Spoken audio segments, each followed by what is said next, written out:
नमस्कार दोस्तों, गुरुकुलम.me पे आपका स्वागत है। आज मैं वॉइस लेकर आया हूं आप लोगों के लिए। मैं वॉइस के ऊपर लगातार वीडियो ला रहा हूं यूट्यूब के ऊपर आप लोगों के लिए, और आज लेके आया हूं future indefinite tense affirmative sentence में एक्टिव से पैसिव वॉइस कैसे बनता है। इसके पहले मैं प्रेजेंट टेंस का पूरा मैं बना चुका हूं वॉइस, पास्ट टेंस का भी पूरा बना चुका हूं। अगर आप शुरुआत से सीखना चाहते हैं तो आप बिल्कुल शुरू से आप देखें वीडियो, वॉइस क्या है वहां से देखना शुरू करें तो आपका सारा कॉन्सेप्ट क्लियर हो जाएगा धीरे धीरे। फिर फ्यूचर टेंस तो बनाना बिल्कुल आसान हो जाएगा। अगर फ्यूचर टेंस का कॉन्सेप्ट में कहीं दिक्कत है तो आप प्लीज टेंस पहले क्लियर कर लो। अगर टेंस आपका क्लियर है तो वॉइस बनाना तो बिल्कुल ही आसान है। एक्टिव से पैसिव बनाना बहुत इतना कठिन काम नहीं है। पहले टेंस तो क्लियर होनी चाहिए, वो तो बेसिक चीज है। तो चलिए आज हम समझते हैं कि इसमें एक्टिव से पैसिव वॉइस कैसे बनता है।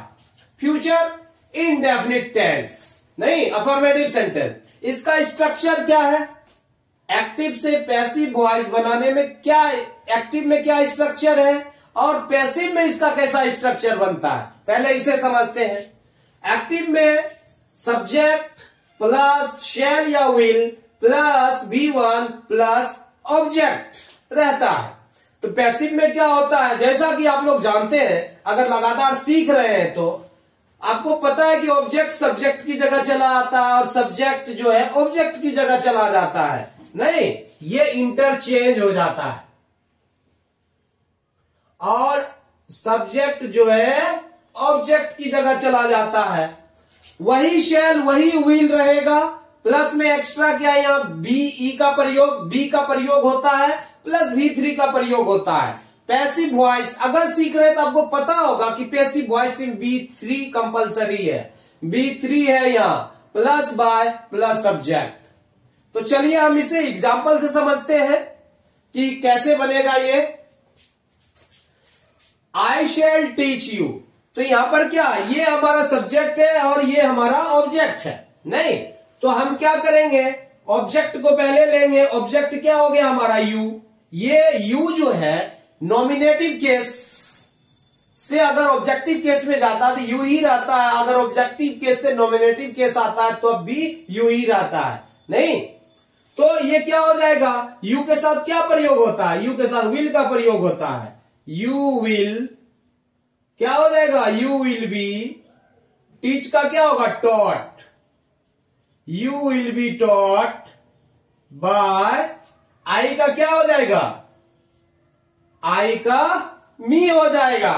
नहीं, तो ये सिंपल है, बन गया।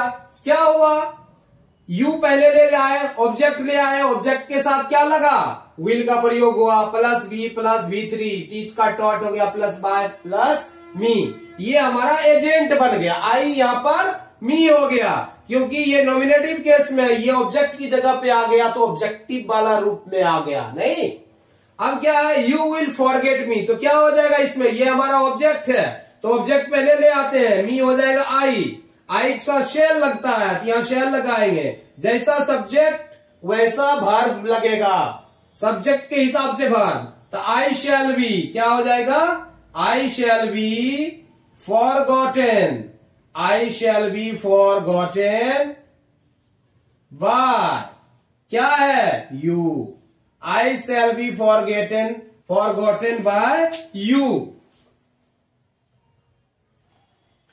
तो ये भी आसानी से बन गया। फिर हम इसे समझते हैं, ही विल फॉरगेट मी।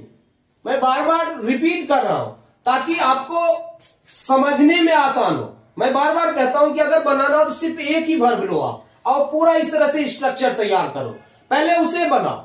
अगर वो समझ में आ गया तो बाकी सारा किसी भी तरीके से रहेगा तो आप समझ जाओगे। पहले कॉन्सेप्ट जरूरी है, कॉन्सेप्ट क्लियर हो गया तो कोई भी वर्ड रहेगा, कोई भी वर्ब रहेगा तो हम समझ जाएंगे, है ना। तो इसलिए मैं रिपीट कर रहा हूं ताकि आपको समझना आसान हो। मैं बार बार रिपीट, कई बार मैं सेम वर्ड को इस्तेमाल किया हूं, लेकिन यहां पर अलग अलग भी किए हैं। कुछ लोगों का कहना था कि आप बार बार रिपीट कर रहे हैं। अरे भैया मैं रिपीट इसलिए कर रहा हूं कि आपको समझना आसान हो। मेरा समझना इंपॉर्टेंट नहीं, पहले आपका समझना इंपॉर्टेंट है ना। तो चलिए इसे समझते हैं। ही विल फॉरगेट मी, तो क्या हो जाएगा, आई लग जाएगा यहां। I shall be forgotten, I shall be forgotten by, क्या हो जाएगा, by him हो जाएगा, full stop. She will teach me him, क्या हो जाएगा, यहां पर हमारा ऑब्जेक्ट him है तो यहां पर क्या हो जाएगा, he हो जाएगा। he के साथ will लगता है, he will be teach का क्या हो जाएगा, he will be